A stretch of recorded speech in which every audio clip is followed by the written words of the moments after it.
So I recently posted a video talking about how we need to have good men and women stand up and stand in the gap that the untimely death of Charlie Kirk has left. Definitely feel free to go check that video out if you haven't seen it. The legacy, the memory, the example that Charlie sets for us is one that we need to stand up and live by as well. And I'm mainly talking to myself, to be honest. And so I'm trying to put that into practice. One thing that I wanted to make clear is what it meant to stand up and stand in the gap for people. I see a lot of people kind of missing the point. Saying that we need to go to war, saying that we need to match their violence with violence, saying that we need to bring a gun to a gunfight instead of a knife or whatever, to use the comparison. But I would tell you that that is merely stooping down to evil's level.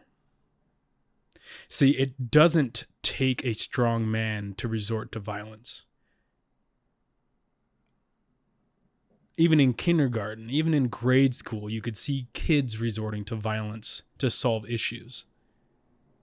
So we shouldn't resolve these serious issues just by resorting to elementary level conflict resolution. Well, then how, Kevin, how do we approach this? Well, let me tell you. We rise above and we use Charlie's example as a template, at least a loose template. Do you really think that Charlie would love people to use his death as an excuse for violence? I'm sure most of you don't think this, but I've seen quite a few comments of people saying that we need to go to war because of Charlie's death. Like, how is that honoring Charlie? Do you not know what Charlie stood for? How did Charlie go about combating the evil in this world? Well, with conversation, with thoughtful conversation and debate, and bringing his ideas to the table and talking to people on their level, where they're at, showing the love, kindness, and firm truth to these people. So I have a question for you. Who is the enemy? Who is the evil? Think about this. It's not the left or the right. It's not this people group or that people group. No, it's not.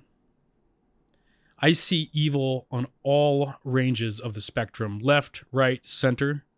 I also see good people in all ranges of the spectrum, left, right, and center. So what is it that we are combating? Well, it's evil. And evil is prevalent on both sides of the political spectrum. And I'm tired of this rhetoric where people are alienating one side or the other. I see so much misunderstanding of people's sides, opinions. And partly that is due to social media, Twitter, now X, the news cycle promoting these. If you're familiar with the term straw men, it's where you tell your audience, whoever you're teaching, a really simplified version and oftentimes misled version of what somebody believes, and then you bash it to a pulp because you created this straw man that's easy to hit down. I see so many people doing that and misunderstanding each other's side of the political aisle. And so you see this demonization of humans. The left didn't kill Charlie Kirk. There's a lot of good people in the left. Evil killed Charlie Kirk. Somebody was wrapped up in evil. And we need to unite as a country against evil, not against each other. And I will tell you that if you resort to violence as a reaction to what happened to Charlie Kirk, you will be feeding into evil's hands, because that's what evil wants. The force that killed Charlie Kirk would love it if we would just all start resorting to childish violence and childish name-calling towards each other. We need to get away from this childish mindset and become adults. I remain convinced that America is a place for the left, for the right, for center, for everybody that is willing to play by some basic human rights, some basic rules, like no violence, no stealing, etc. The obvious. I don't need to state the obvious for you. America is a home for everybody that are following those basic humanity rules. And the more that we bite at each other's necks, the more that we blame the other side, blanket statements like, oh, it's the extreme right or the extreme left that's the problem. Oh, it's just... I have friends on both sides that I love dearly, and they're good people. And there are differences of opinions on the political spectrum, but generally speaking, and I say generally because there are extremes, again, stating the obvious, but generally speaking, most people approach politics from a good heart. They're trying to approach politics for what's good for people and what's good for the nation, and they have different takes on it.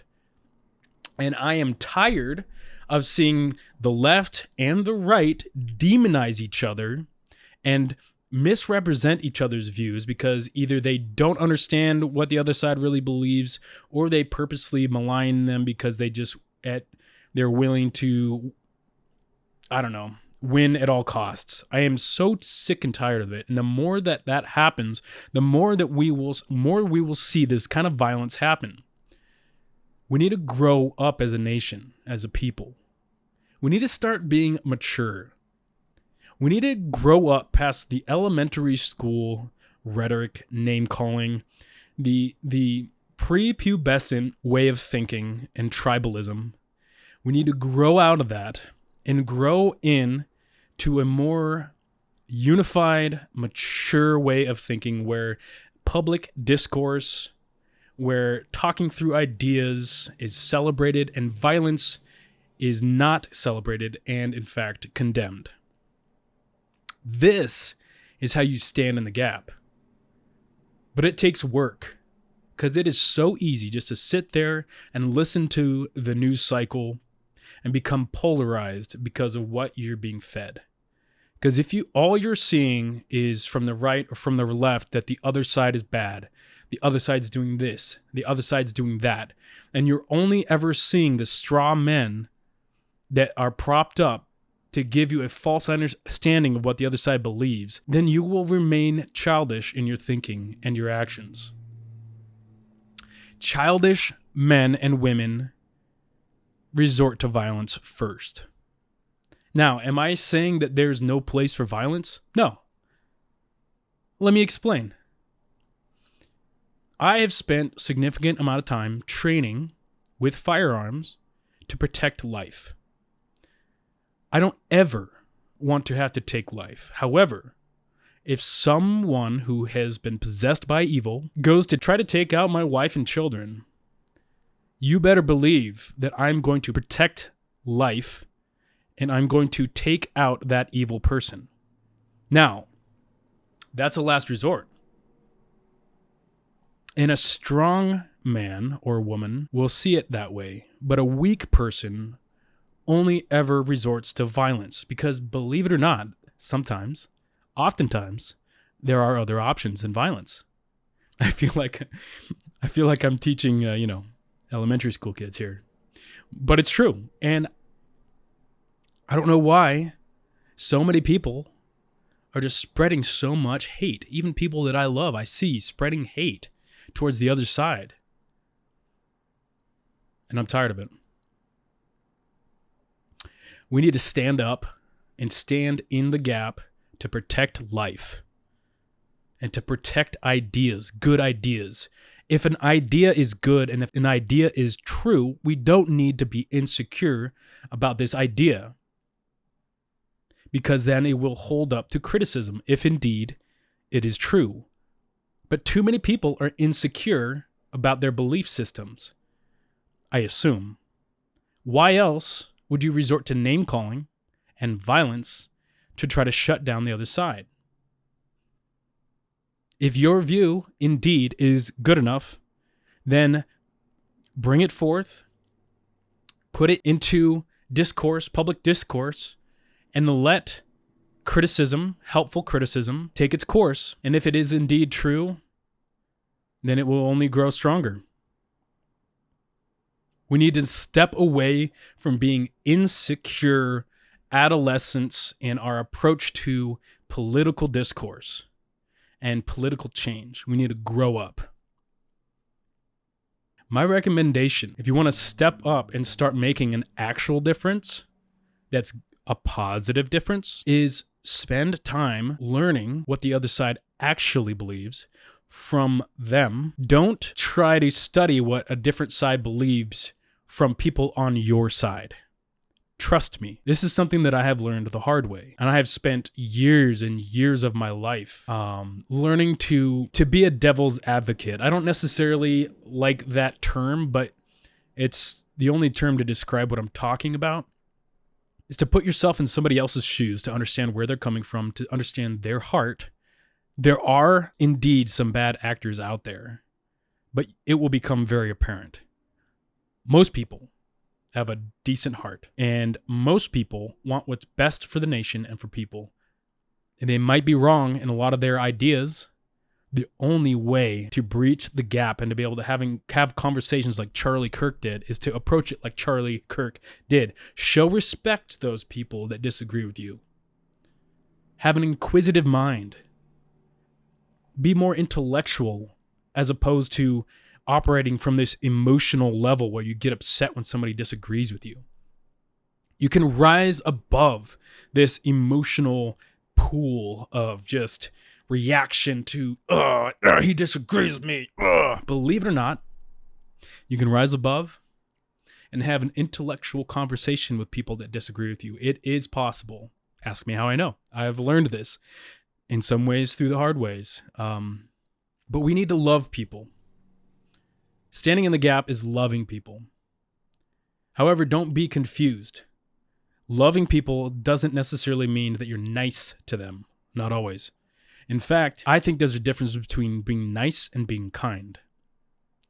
If you're loving people, you have the ability, truly loving people, to be kind to them and to speak truth in love. And sometimes the truth hurts. But if you're just being nice, you're operating from a position of just being weak. I know this because I used to operate from this position.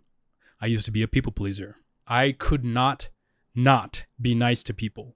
And it was not from a position of power and strength. It was a position of weakness. I desperately needed when I was younger for people to like me and to approve of what I said. But then I went through a lot of crazy stuff that grew me up.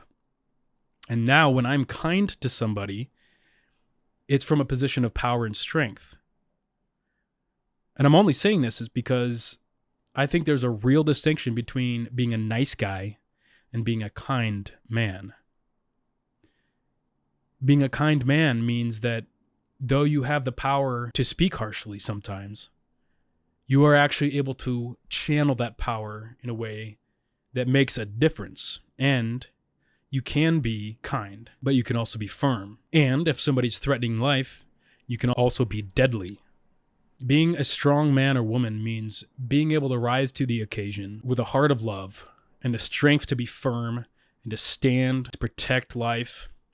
But it also means that you have the strength of character to actually channel your strength to be kind as well. And I would also encourage you to think about your own personal responsibility versus the government's responsibility. The government's responsibility is to punish the wicked. From a biblical perspective, which is where I approach things, it says that God has ordained authorities to punish the wicked. Now, where a lot of people get confused is they think that our own personal responsibility is also mixed up in that, where we are supposed to also punish the wicked through our words, through our rhetoric, through even violence. Take a look at Jesus. Jesus was the strongest man to ever live. Prove me wrong.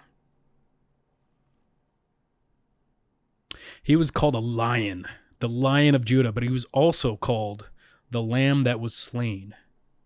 He stood in the gap for the world and for the people out of love from a position of power and made a crazy sacrifice to protect us, to give us a way out of the evil. And even if you're not a Christian, I would encourage you to look at his life. If you want to make an impact, you cannot argue that Jesus made a huge impact on the world and on history. You can see before Jesus and after Jesus how radical of a movement he made, such to the point where women started to be respected and loved and cherished way more, because the original culture was the opposite of what Jesus' culture brought in. Jesus literally stood in the gap and set the captives free. He said, slave, free, man, woman, if you're in me, we're all equal. This message is for everybody. I don't care what color your skin is. I don't care if you're a man or a woman or even a kid. There's a timeless message here that we need to stand up and stand in the gap for people. And I'm sick and tired of both political sides being so immature and calling each other names like we're still in second grade. Let's grow up. There's good people on both sides. We have a common enemy. Let's unite against that common enemy and stop playing games like little children. Let's love fiercely. Let's stand up and protect life. Let's protect people. And that's not through violence. In my opinion, the only time for violence is when it's clear that that's the last resort to protect life. Anyways, let me know what you guys think. Love you guys.